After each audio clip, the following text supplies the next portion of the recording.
Hi everyone, I'm Eric Feinstein alongside Matt Trabold and Marco Ranzi, and Penn State just defeated Michigan 41-31 last night in front of a packed house at Beaver Stadium.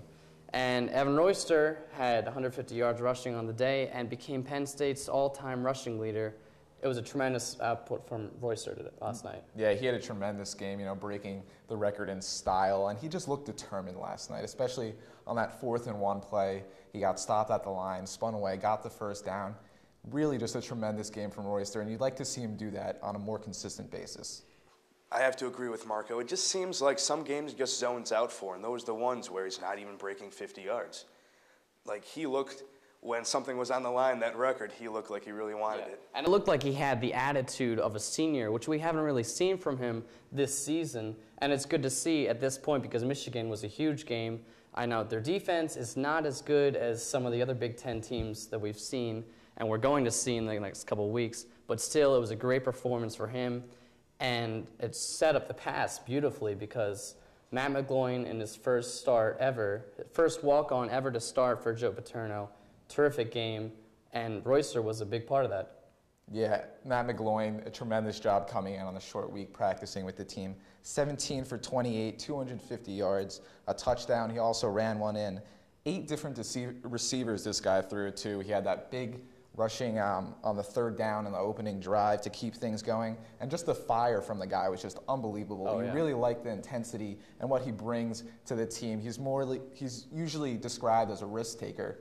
But in this game, he took what the Michigan defense gave him, got it to his receivers, and really paced the offense really well. Yeah, his attitude, there were a couple of plays where it was 3rd down and short, they didn't get it. 4th down, he was waving to the sidelines to keep the kick team off, and they went for it on the one. The second one, they obviously had to go with the field goal, but it was great to see that attitude. Now, do we have a quarterback controversy? Because many people have said, Matt McGloin looked great against Michigan.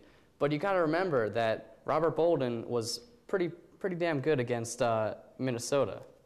I mean, Bolden is probably going to be the quarterback of the future, him or Paul Jones, more so than I think Matt McGloin. But I think you just have to go with McGloin now. That stat you look at from Saturday's game, no turnovers. And you cannot say the same thing for Bolden. I know you could say he's a freshman, but you have to shake off that dust after a while. Yeah, that's true. I mean, when you look to the future, you've got Bolden and you've also got Paul Jones, who redshirted this year. So, I mean, who do you really think is going to be stepping up for the next couple of years at Penn State? It really could be anybody. It could be Paul Jones, like you said. A lot of people really liked what he did in the blue and white game. Matt McGloin comes out, plays really well. And Robert Bolden has had a great season as a freshman. He's been poised, and he's really played well. I mean, you got to think, though, if Bolden was in this game, the way the offensive line was playing, the way that the running game was going, that he would have had a good game as well. You can't really predict what would have happened, but you got to believe that in that same situation, he would have put up similar numbers to McGloin. So this week against Northwestern, it's anybody's guess. Yeah, and that's the question, because Joe has not announced a starter for the game. It's early yet. I mean, throughout the week, obviously, it'll be speculated. But in my opinion, I still think Bolden should start because he was the opening day starter. He has been playing iffy, but that has to do with the offensive line, of course, and playing these tougher defensive teams. I do think against Michigan, he would have had the same or even better stats than McGloin did. But that's the question. Do you put him in against Northwestern, or do you stick with what's been working, which is McGloin? I think at some point you have to just pick a quarterback. And if you want Bolden to be the quarterback of the future, then you have Bolden start this week in a game that might not have a lot of implications for the team as a whole, but at least Joe Pa. I mean, a lot of people are going to be watching it. So, I mean, at some point you just need to stick with him. Let me read you this quote from Joe Pa after the game last night.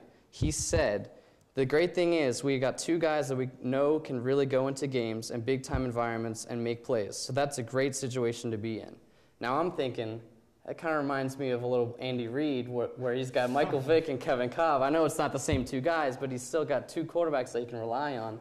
You never know. Yeah, usually at Penn State, it's not the quarterback position where we're stacked. It's usually running back like this here, or the linebacking core. So, of course, you got to embrace this with open arms. Against Northwestern, you could go with the hot hands of McGloin. You could bring back Bolden. They have a lot of options on the offensive side of the ball. That's true. And regardless of who they go with on offense, something still needs to be said for the defense, which pretty much allowed Denard Robinson to run all over.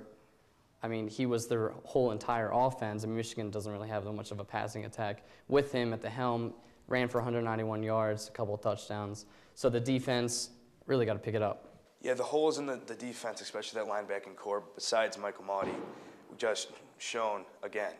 And, I mean, you can't keep relying on some of these young guys like Malcolm Willis and Jacob Fagnano to just step in. Because they're young, that's not going to happen every game. The guys that are there and started the season, they have to start picking it up and being more consistent. Absolutely.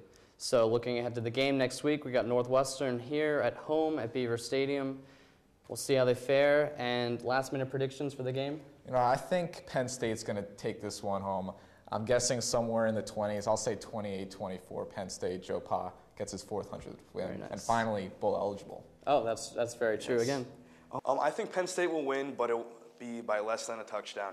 Dan Person is an awfully good quarterback. I thought he might not play this week after getting concussed last week, but top 10 in the country in passer rating, and he's just a good player. Let's hope he can not go off against Michigan State. Yeah. Oh, yeah. Close game, 17-10.